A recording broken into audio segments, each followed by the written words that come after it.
1 Kings chapter 14. Disaster on the house of Jeroboam. At that time, Abijah son of Jeroboam became sick. Jeroboam said to his wife, "Go disguise yourself so they will not know that you are Jeroboam's wife, and go to Shiloh. Ahijah the prophet is there. It was he who told about me and becoming king over this people. Take with you 10 loaves of bread, some cakes, and a jar of honey, and go to him. He will tell you what will happen to the boy." Jeroboam's wife did that. She went to Shiloh and arrived at Ahijah's house. Ahijah could not see. His gaze was fixed due to his age. But the Lord had said to Ahijah, "Jeroboam's wife is coming soon to ask you about her son, for he is sick. You are to say such and such to her. When she arrives, she will be disguised."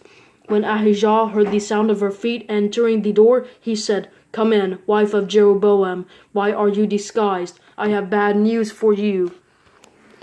Go tell Jeroboam, this is what the Lord God of Israel says. I raised you up from among the people, appointed you ruler over my people Israel, tore the kingdom away from the house of David and gave it to you. But you were not like my servant David, who kept my commands and followed me with all of his heart, doing only what is right in my eyes. You behaved more wickedly than all who were before you. In order to provoke me, you have proceeded to make you for yourselves other gods and cast images, but you have flung me behind your back. Because of all this, I am about to bring disaster on the house of Jeroboam. I will eliminate all of Jeroboam's males, both slave and free, in Israel. I will sweep away the house of Jeroboam as one sweeps away dung until it is all gone. Anyone who belongs to Jeroboam and dies in the city, the dogs will eat, and anyone who dies in the field, the birds of the sky will eat, for the Lord has said it.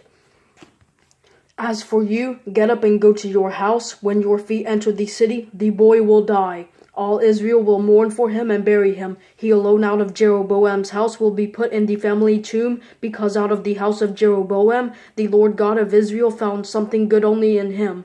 The Lord will raise up for himself a king over Israel, who will eliminate the house of Jeroboam. This is the day, yes, even today. For the Lord will strike Israel, and the people will shake as a reed shakes in water.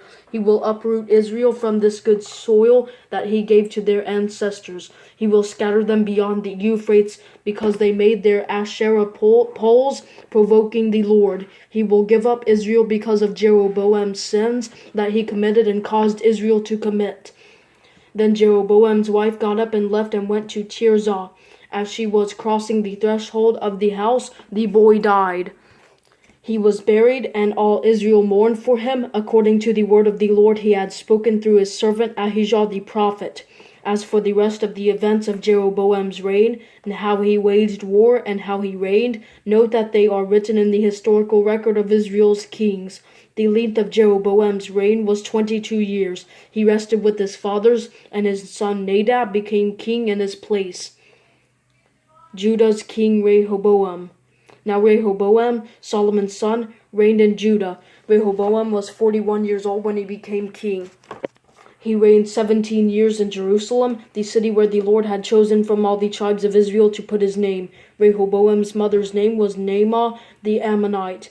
Judah did what was evil in the Lord's eyes. They provoked him to jealous anger more than all that their ancestors had done with the sins they committed. They also built for themselves high places, sacred pillars, and Asherah poles on every high hill and under every green tree. There were even male cult prostitutes in the land. They imitated all the detestable practices of the nations the Lord had dispossessed before the Israelites. In the 5th year of King Rehoboam, Shishak, king of Egypt, went to war against Jerusalem. He seized the treasures of the Lord's temple and the treasuries of the royal palace. He took everything. He took all the gold shields that Solomon had made. King Rehoboam made bronze shields in their place and committed them into the care of the captains of the royal escorts who guarded the entrance to the king's palace. Whenever the king entered the Lord's temple, the royal escorts would carry the shields. Then they would take them back to the royal escort's armory. The rest of the events of Rehoboam's reign, along with all his accomplishments, are written about in the historical record of Judah's kings.